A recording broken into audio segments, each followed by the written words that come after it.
Hi everyone, তো আজকে তোমাদের সাথে ব্লগ শেয়ার করতে চলে এলাম। এটা হচ্ছে 27শে এপ্রিল, অর্থাৎ কালকে মা শকুন্তলা কালীবাড়ির পুজো ছিল। তো আমরা সবাই রেডি হয়ে বেরিয়েছি, আর আমরা প্রত্যেকবারের মতোই রাত্রিবেলাতেই বেরিয়েছি।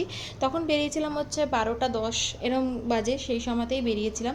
বেরিয়ে ফার্স্টে গেছিলাম হচ্ছে উত্তরপাড়ায় যে দোলতলা ঘাটটা রয়েছে, আগে ওই দিকটা গেছিলাম কারণ আমার একটা ভিডিও শ্যুট করার ছিল। আমি সুরজিৎকে বাড়ির থেকে বলেই গেছিলাম যে আমি এই ভিডিওটা শ্যুট করব, সুতরাং তুমি চলো যাই ওখানটায় ফার্স্টে।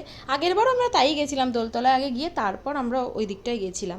তো প্রথমে ভেবেছিলাম যে আমরা দক্ষিণেশ্বর যাব, কিন্তু দক্ষিণেশ্বর যেতে গেলে হেলমেট লাগে, সেই কারণে আমি আর দক্ষিণেশ্বর যাইনি, কারণ এত গরম আর তার মধ্যে মেলায় যাব, প্রচণ্ড ভিড়, কোনো কিছু সামলাতে আমরা পারবো না, সেই কারণেই আমরা আর দক্ষিণেশ্বরের প্ল্যানটা ক্যান্সেল করে দিচ্ছি। বাই দ্য ওয়ে, এই রিলসটা কিন্তু পোস্ট রয়েছে, চাইলে দেখে নিতে পারো আমার রিলসে চেক করে।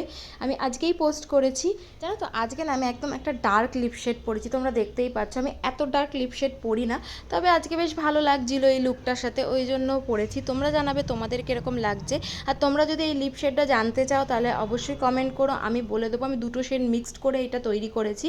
খুবই সুন্দর একটা কালার এসেছিলো, চকলেটি ব্রাউন টাইপের একটা কালার এসেছিলো। তো তারপর ওখান থেকে আমরা যাচ্ছি মন্দিরের ওইদিকে যাচ্ছি। দেখো রাস্তাঘাট কিন্তু খুব ফাঁকা রয়েছে এখানে।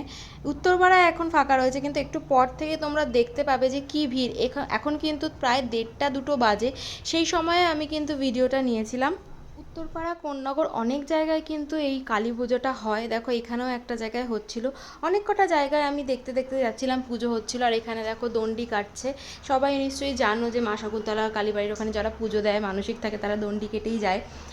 স্টেশনের সামনাসামনি চলে এসেছি, প্রায় তখন 2টোর কাছাকাছি বাজে। দেখো লোকজনের ভিড় আস্তে আস্তে তোমরা দেখতে পাবে। এখানেও একটা জায়গায় পুজো হচ্ছিলো, এটা স্টেশনের খুবই কাছে, চলচ্চিত্রম হলের ওখানে। তারপর দেখো মেন যে গেটটা হয় সেইখান থেকে কি ভিড়, মানে মোটামুটি আমরা 3টে 3:30 পর্যন্ত ছিল, মানুষজন এতটাই ভিড় ছিল। আর এখানে পুরো মেলা স্টার্ট হয়েছে। আমরা তো ভেবেছিলাম যে ঢুকতেই হয়তো পারবো না, তারপর এখান থেকে ঢুকতে গিয়ে দেখলাম একটা খুব সুন্দর কাঠের একটা দোকান রয়েছে, ওখানে এই চামচটা আমি কিনেছিলাম, আমার খুব কিউট লেগেছে। কিউট না চামচটা প্রচণ্ড। তারপর আমি এটা ওটা দেখতে দেখতে যাচ্ছিলাম। অ্যাকচুয়ালি কী বলো তো, এত ভিড় না, কী কিনবো আর কী কিনবো না এটা বুঝতে পারছিলাম না, কারণ যেটাই কিনি না কেন আমি জানি যে আমি মন্দির পর্যন্ত যেতে গেলে সেই জিনিসটা খারাপই হয়ে যাবে বা নষ্টই হয়ে যাবে। আর সবথেকে বড় ব্যাপার, আমি তো ওখানে অ্যানাউন্সমেন্ট শুনছিলাম যে মানুষজন হারিয়ে যাচ্ছে নাকি, তাদের কারুর ফোন হারিয়ে গেছে, কারুর মেম্বার হারিয়ে গেছে বাড়ির, এইসবই শুনছিলাম। তাই জন্য সুরজিৎ আমাকে বলছে তুমি আমাকে শক্ত করে ধরে রাখো, হারিয়ে যাবে না হলে।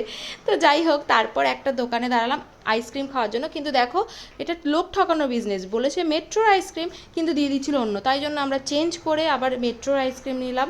তারপরে আইসক্রিম খাওয়া দাওয়া করে গেছিলাম হচ্ছে মেলার দিকে। ফার্স্টে মেলার দিকটা দিয়েই ঢুকেছি, কারণ মন্দিরের দিকটা দিয়ে ঢোকার কোনো রকম জায়গায় ছিল না। আর এই দোকানটা আমার ভীষণ পছন্দ হয়েছে, মানে আমি কিনিনি কারণ এত ভিড় ছিল না, আমি এটা আনতে গিয়ে হয়তো ভেঙেই ফেলতাম, সেই কারণে আমি কিনিনি। বাট এটা ফিক্সড প্রাইস ছিল 200 টাকা, তুমি যা কিছু নাও, মাটির জিনিস। আর বোতলগুলো আমার ভীষণ ইউনিক লেগেছে, আমি এরপর গিয়ে নিয়ে আসবো, কারণ মেলাটা হয়তো 1 সপ্তাহ মতো থাকবে। যারা কোন্নগরে থাকো তারা যদি জেনে থাকো যে মেলাটা কতদিন থাকবে, প্লিজ একটু কমেন্ট করে জানিয়ে দিও। এ দেখো আমরা মন্দিরের ঠিক সামনেটায় রয়েছি, মানে সামনেটা না পেছন দিকটায় রয়েছি। এখানে মাকে আমি দেখালাম, কত ভিড় দেখো।